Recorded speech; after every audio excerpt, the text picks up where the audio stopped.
समाचार देने के लिए आता है। उसका महीना जानते हैं कितना है? उसका महीना 1 करोड़ रुपया महीना है। उसको पैकेज मिलता है 10 करोड़ 20 करोड़ का। सोचो कितना पैसा मिलता है उसको। और जो न्यूज बांटते हैं, जो बगल में बैठते हैं, अब तुम सोचो कि तुम्हारे मन में भी वो जिज्ञासा है। यहाँ जितने तुम लोग बैठे हो, यहाँ पर बैठे हो, तुम लोग भी सोचते हो कि हमारा पढ़ाई जो कर रहे हो कुछ प्राप्त करने के लिए कि अच्छी डिग्री हासिल करें, अच्छी नौकरियाँ मिले, अच्छी देश का सेवा करने के लिए जाए। यही सोच है सबका। ये तो क्यों बैठ के यहाँ पढ़ने के लिए आएगा? अगर ये सोच नहीं हो तो पढ़ाई करने से क्या मतलब है? तो पढ़ने का मकसद क्या है, उद्देश्य क्या है? कि हम पहले शब्द बने, हम शिक्षित हो, हम जीने लायक जीवन हासिल कर ले। और नहीं तो देख लो समाज में जो नहीं पढ़ा लिखा आदमी है, जो अनपढ़ है, उसका भी जीना, वो भी जी लेते हैं, वो भी किसी तरह अपने जीवन में भी जी रहे हैं। तो उसका जीना, ध्यान से सुनो, उसका जीना और जो पढ़ा लिखा आदमी जो नौकरी में चला गया, तुम्हारे ही समाज, छोटा ही पोस्ट, छोटा ही पद में, दोनों में फर्क करो, दोनों में अंतर करें, दोनों में अंतर करने की कला सीखो। यही शिक्षा का उद्देश्य है। शिक्षा का मुख्य उद्देश्य क्या है? पढ़ लिख के आपस में अंतर करने के लिए सीखो कि कौन हमसे अच्छा है, कौन उससे और बेहतर है, कौन हमसे और ज्यादा अच्छा है। हम भी अच्छा बनने का प्रयास करें। कभी नहीं हम आते हैं पढ़ने के लिए, या तुम लोग कॉलेज जाते हैं पढ़ने।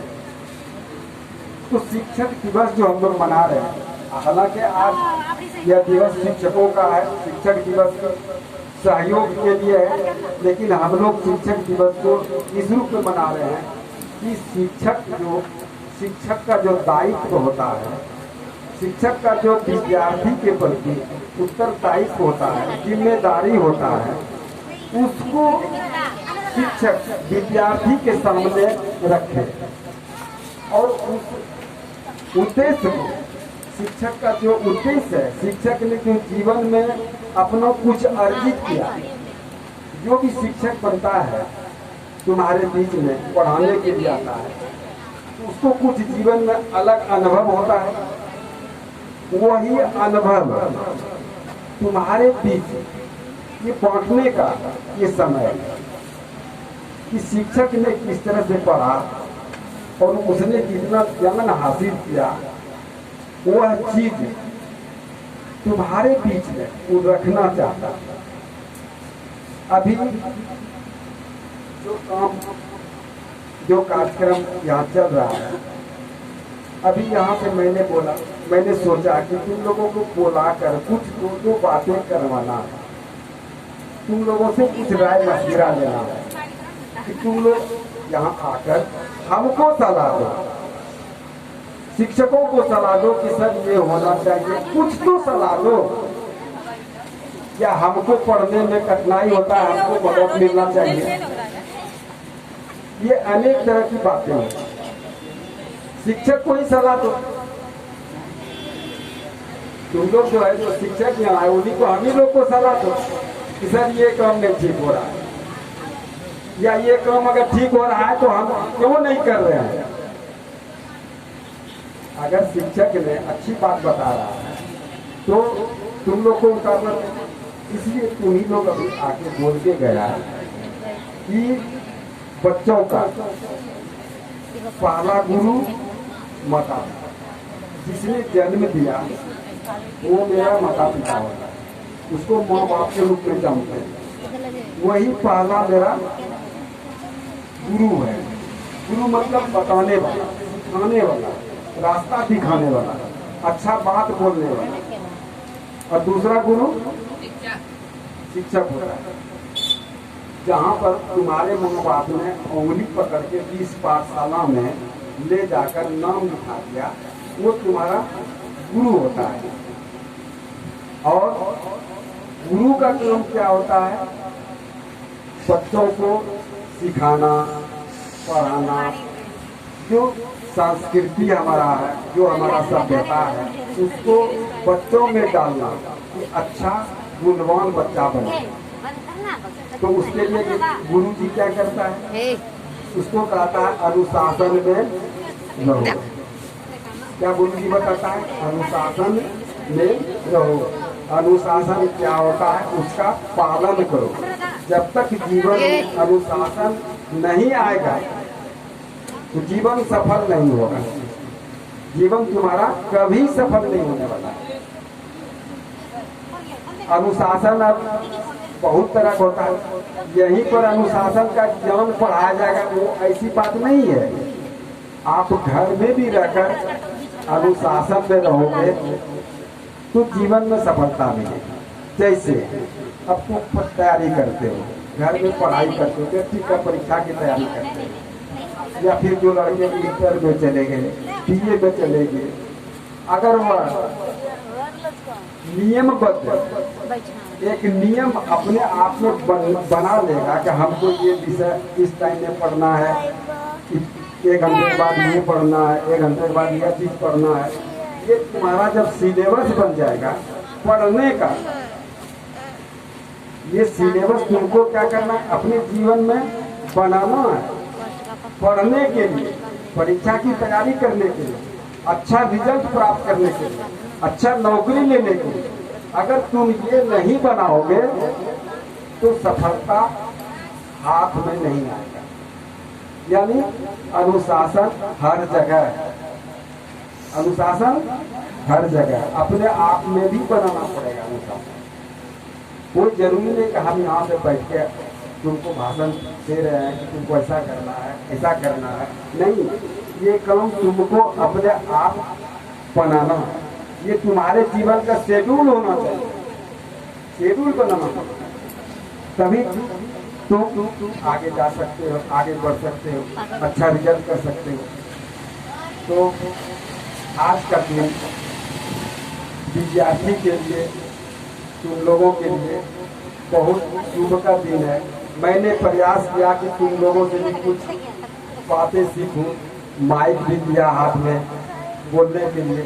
अब बोलने के लिए भी तैयार नहीं है, वहां से उठकर यहाँ आने के लिए भी तैयार नहीं हो। बड़ा झिझक हो रहा है उठने, मुश्किल हो रहा है खड़ा होना। अब इस पर सोचो, ये तुम्हारा प्रश्न है, ये प्रश्न मेरा नहीं है। ध्यान से सुनो, ये प्रश्न किसका है? ये तुम्हारा प्रश्न है कि तुम को बोला गया यहाँ आने में कठिनाई हुआ। जब पूरी 2 मीटर है, खड़ा होकर यहाँ तक आने में भी कठिनाई हुआ। ये कमजोरी हमारे अंदर में है। इस कमजोरी को हम दूर कैसे करें, ये कौन बताएगा? इस कमजोरी को दूर कौन करेगा? तो तुमको अपने से करना पड़ेगा। ये तो कोई नहीं कर सकता, हम भी नहीं कर सकते। हम तो प्रयास किया, एक रास्ता बनाया कि तुम लोग आ जाओ, तो बातें बोलो 1 मिनट 2 मिनट, लेकिन उसमें भी हम कमजोर हो गए। हम क्या हो गए? हम अपने आप को कमजोर बना दिए। नहीं, यही हुआ कि हम खुद कमजोर हो गए। तो जब हम खुद कमजोर बने हुए हैं और हम जीवन में आगे बढ़ने की भी कल्पना करते हैं, जीवन में सपना देखते हैं अच्छा बनने का भी, तो ये सब कमजोरी जो हमारे अंदर में है ना, दिल में है, इसको दूर करो। समझ में आई बात? इस कमजोरी को जब तक तुम दूर नहीं करोगे अपने आप से, तो कैसे आगे बढ़ेगा? कल दिन तुमको वहाँ कॉलेज में जाओगे, कॉलेज में तुमको डिबेट में भाग लेना है, प्रतियोगिता में भाग लेना, वो मैं सिखाता हूँ, यही तुम सीखो, यहीं से प्रतियोगिता में भाग लेने की कला सीखो। तब जाके, जैसे अभी तुम्हारे में तुमको नहीं जानता है, कल के अगर अच्छा बोलने के लिए सीख जाओगे, अच्छा कला आ जाएगा बोलने के लिए, प्रश्न करने के लिए, तो इंटर पास करोगे, जो रास्ता बनता है मैं वो बता रहा हूँ। इंटर पास करोगे, बीए पास करोगे, एमए करोगे, बीए करने के बाद ही एक कोर्स होता है, उसको बोलते हैं मास कम्युनिकेशन, यानी कम्युनिकेशन, ये संचार व्यवस्था में टीवी में जाने के लिए, अखबार में समाचार छापने के लिए पत्रकार बनता है। सब जानते हो, सबको पता है पत्रकार बनता है, सबको पता है। पत्रकार का क्या काम है? समाचार लिखना, समाचार का एडिटिंग करना, अखबार में छपवाना, इसका पढ़ाई होता है। कब होता है? बीए करने के बाद। जब तुम बीए कर लो तो पत्रकार बनना चाहोगे तो उसका क्लास, वो भी 2 साल का क्लास, वो पढ़ो। तो ये सब अनेक रास्ता खुलता है। अगर हम मान लेते हैं कि हमारा अच्छा रिजल्ट नहीं हुआ, अभी फिलहाल पत्रकारिता की, अभी वर्तमान में बता रहा हूँ, अभी का सिचुएशन, अभी हुआ एमए में नाम लिखाने के लिए पत्रकारिता का सीट खाली है। पत्रकारिता का सीट अभी भी खाली है, लड़का उसमें जाना नहीं चाहता।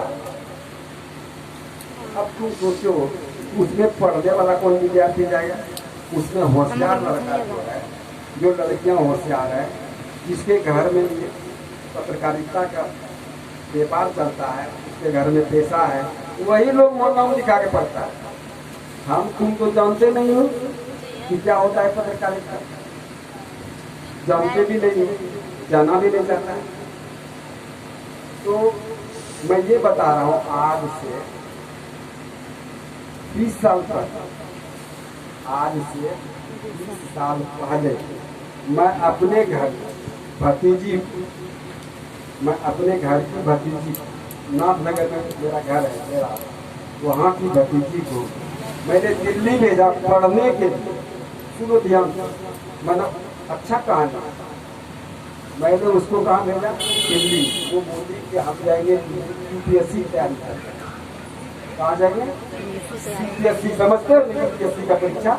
जो कलेक्टर बनता है, पीएम, जो यूपीएससी पास करता है ना, वो क्लास 1 का ऑफिसर बनता है। क्लास 1 का ऑफिसर, यानी पीएम का रैंक है ना, वो सब एडीएम, वो सब 1 नंबर का पदाधिकारी होता है। और उसी के अंदर में पूरा जिला है। क्लास 2 का ऑफिसर कौन होता है? जैसे एसडीओ हुआ, ये सब क्लास 2 का ऑफिसर। तो मैंने उसको भेजा दिल्ली पढ़ने के लिए। कहाँ भेजा? दिल्ली। बोला कि हमको दिल्ली भेज दीजिए। हम उसको अपने से दिल्ली पहुँचा, दिल्ली में गई, उसको वहाँ सबकी व्यवस्था कर दिए रहने के लिए। हम जाके अकेली वो वहाँ जाके दिल्ली में रहने लगे। उसके बाद वह क्या, हमारे आने के बाद उसने जेएनयू में, नाम सुना है, जवाहरलाल नेहरू यूनिवर्सिटी, उसको शॉर्ट नेम है जेएनयू। उसने जो है वो यही कोर्स कर बैठे थे। बोला क्या करेंगे? अभी उसमें जाके मास कम्युनिकेशन में जाके एडमिशन, यही पत्रकारिता में 1 साल का कोर्स होता था, आजकल 2 साल का होता है। तो उसने वहाँ कोर्स किया। तुम लोगों ने नाम सुना होगा, जनसत्ता, अखबार का नाम जनसत्ता का नाम सुना? उसने वो ज्वाइन कर ली डिग्री करने के बाद पत्रकारिता में रिपोर्टिंग करने के लिए। अब दिल्ली में अकेली दौड़ रही है न्यूज कवर करने। उसको भेजता था जनसत्ता का जो एडिटर होता था, फलाने जगह जाओ, वहाँ से वो न्यूज लाओ, वहाँ का न्यूज लाओ, वहाँ का न्यूज लाओ। वो 5 साल तक है। कितना साल किया? 5 साल तक उसने। अब वो पूरे जीवन में रह गया। फिर वो बोला हम नाथनगर हम लौट के नहीं जाएंगे, समझ गया? वो बोली यही कि हम अब नाथनगर लौट के नहीं जाएंगे। तो वो 5 साल तक किया। उसके बाद में वो धीरे धीरे अपना, देखो वहाँ कोई साथ नहीं है, उसके साथ कोई नहीं है, अपना कोई आदमी नहीं है, न माँ न बाय न कोई जात न कोई नहीं है, कोई सहयोगी दिल्ली में नहीं है, एक भी व्यक्ति नहीं है अपना, न इलाके का कोई है, न भागलपुर का कोई है। वो अकेले में फील्ड में काम कर रही है। उसके बाद उसने अपना पहचान बनाते बनाते, आकाशवाणी का नाम सुने ना, ऑल इंडिया रेडियो, उसमें वो Bhagalpur all India radio Delhi से प्रसारित होता है। कहाँ से होता है? दिल्ली से। उसमें उसने ज्वाइन किया, उसने न्यूज उसमें न्यूज बोलना शुरू कर, BBC लंदन का, समझ गया ना? वो BBC लंदन में हिंदी में। अब देखो उसको भेजे दीजिए, वो कहाँ से कहाँ अपना बना रही है, अपना रास्ता अपने बना रही है, अपना रास्ता अपने बना लिया, सब चीज वो बना लिया। शादी किया भी बोला हम अपने मन से करेंगे, ठीक है तुम्हारा मन जो वही बोला। शादी की बात जब होने लगी, हम भी गए वहाँ दिल्ली में, इस तरह का बातें होता है। तो लास्ट में जिस लड़के से शादी करना चाह रहा था उसके माँ बाप से मिले, फिर शादी जिस तरह हम लोग यहाँ करते हैं, बंटवारी नहीं करते हैं, देखा उसी तरह के लिए जाके फिर शादी। जैसे कि आया लड़की के माँ बाप, लड़का के माँ बाप से मिले, सारे लोग मिले, हम लोग जाके। अब जो है मैं ये बता रहा हूँ, देखो अकेली लड़की है, अभी जो है अभी वो लड़की जो है वह अभी क्या करती है, वो PTI वही प्रेस का ही काम करती है, प्रेस का ही काम करती है, इसी में नौकरी है अभी भी, प्रेस में नौकरी। कहने का मतलब है कि वो रास्ता अलग है, उस लाइन में, प्रेस की लाइन में, समाचार लिखने के लाइन में, TV में इसका जो सखी थी, दोस्त, क्लासमेट, वो TV में आकर अभी कमाती है पैसा, इसलिए उसका बाप मंत्री है। तो देखते हैं ना जरा, और कश्यप सपना माता है ना, वो सब साथे पढ़ती है। अभी जो है उसका नाम जो है वो TV में आती है, इसलिए उसका बाप मंत्री है। और सब कौन है? सब ब्राह्मण है। कौन है? ब्राह्मण। इधर ये क्या है? OBC समझ रहे हैं ना, हम लोग OBC में है, सब है ना OBC में। हमारा कोई नहीं है, कहीं कोई परिवार मेरा नहीं है दिल्ली से ऊपर, कहीं नहीं। जो करना है अपनी जगह। तो ये धीरे धीरे जो है वो अपना जीवन चला। कहने का मतलब यह है कि संघर्ष तो करना होगा तुमको, अपने संघर्ष करना पड़ेगा तुमको अपने, और ये सीखोगे यहीं से। कहाँ से सीखोगे? उसको भी जब मैं घर में यहाँ पढ़ाता था, घर में जगन्नाथ नगर में, उसको जब बैठ के पढ़ाता था तो वो पढ़ती, उसका हिंदी बढ़िया था, हिंदी में वो कहानी लिखी, छप गया पत्रिका में, मैं टीके में पढ़ती थी हिंदी, उसी से मैं लिखी हूँ, छप गया। कादम्बनी पत्रिका का नाम सुना होगा तुम लोग, हिंदी का सबसे 1 नंबर पत्रिका होता है कादम्बनी। उसमें सब हिंदी का जो साहित्यकार होता है, कवि होता है, उसका ही उसमें छपता है, उसका उसमें छप गया। तो उसको मन में धीरे धीरे उसको उस तरह से किया गया। शुरू बच्चे में उसको संगीत सिखाया, घर में संगीत सिखाने के लिए प्रयास किया, हारमोनियम ला दिए, तबला ला दिए, मोटेरा अपना भी है, सब चीज सीखी। लेकिन धीरे धीरे धीरे धीरे होते होते जीवन देखो कहाँ से कहाँ बदलते चला गया। अब उसका अपना जीवन स्टाइल अलग हो गया है जीने का। इन कहानी के पीछे मैं तुम लोग को ये इसलिए बता रहा हूँ कि तुम लोग खुद पैर पर खड़ा हो, सीखो अपने से। समय तुम्हारे पास है, जो समय अभी तुम्हारे पास है यह समय दोबारा लौट के नहीं आएगा। ये पढ़ने का जो समय है, यमन हासिल करने का जो समय है, ये दोबारा तुम्हारे जीवन में नहीं लौट के आएगा। इसलिए इस समय को, ये तुम्हारे जीवन का सबसे सुनहरा समय, इस समय को शिक्षा को ग्रहण करने में व्यतीत करो, संघर्ष करो। शिक्षा हम कैसे प्राप्त करें, आपस में डिबेट करो। कोई विषय का जानकारी रखने के लिए, किसी भी विषय का दो साथी मिलकर बैठ के डिबेट करोगे ना, ये हमने पढ़ा, ये तुम एक ही चैप्टर के पढ़े, एक ही चैप्टर पढ़ना, उसमें दोनों पढ़ोगे दोनों के दिमाग में कुछ याद होगा किसी को। तो पढ़ाई का मतलब क्या होता है? ध्यान से सुने इस बात सभी, तुम लोग सब।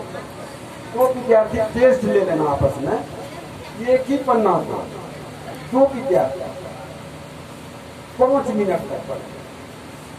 5 मिनट एक पन्ना को जो अलग पढ़ेगा ये अलग पढ़ेगा। अब तुरंत तुम जो है किताब को बंद कर दो और उसके बाद आपस में ये देखना बात करके कि भाई तुमको कितना याद है और हमको कितना याद है। जैसे कि सर जो हम पढ़ेंगे वही उसको भी पढ़ना। हाँ वही पढ़ना, दोनों को पढ़ना, एक ही लाइन। हाँ एक ही पढ़ना, एक ही चीज में रहेगा। और उसके बाद तुरंत तुम टेस्ट कर लेना आपस में कि उसके दिमाग में कितना आता है, उसके दिमाग में कितना याद रहा, तुम्हारे दिमाग में कितना याद रहा। टेस्ट तुरंत हो जाएगा। ये तरीका है ना, इस तरीका तो अपनाते नहीं हो तुम। अपनाओगे तो कभी लाइफ में नहीं भूलेगा, तभी वो ऊपर वाला परीक्षा पास करेगा। ऊपर का परीक्षा जो होता है कंपटीशन वाला, जिसमें परीक्षा नौकरी के लिए देता है, वो तभी पास करेगा जब इस तरह की भावना नीचे में आ जाए। समझ में आई बात है? तुम लोग को समझ में आ रहा है हमारी बात? नहीं तो मेरा यही सलाह है। अभी देखो तुम लोगों ने पढ़ा होगा, सुना होगा कहानी एक लव का, जानते हैं एक लव का महाभारत में। तो उसको जब गुरुजी ने भगा दिया, द्रोणाचार्य ने कहा कि तुम छोटा जाती हो, तुमको नहीं पढ़ाएंगे, तुम चलेगा। पढ़ाएंगे किसको? राजा का बेटा को, किसको? कौरव पांडव को। उसको पढ़ाने के लिए मिल गया, इसको भगा दिया ताकि तुम छोटा आदमी हो, तुमको ये ज्ञान प्राप्त नहीं होना।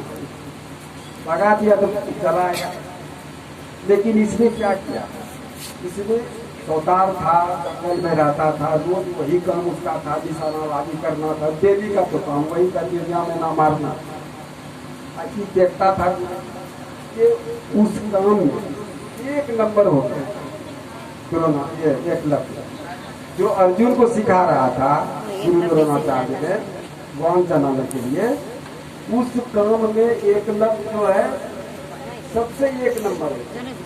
एकलव्य का निशाना जहाँ पर लगा देता था निशानेबाजी में, उसको एक ही बार में भेज देता, एक ही बार में वो हासिल कर लेता। अर्जुन को उतना नहीं आता, अर्जुन इसके सामने फेल था, उसका गुरु भी फेल हो गया। अब देखो यहाँ क्या हो रहा है, ये अंतर करो।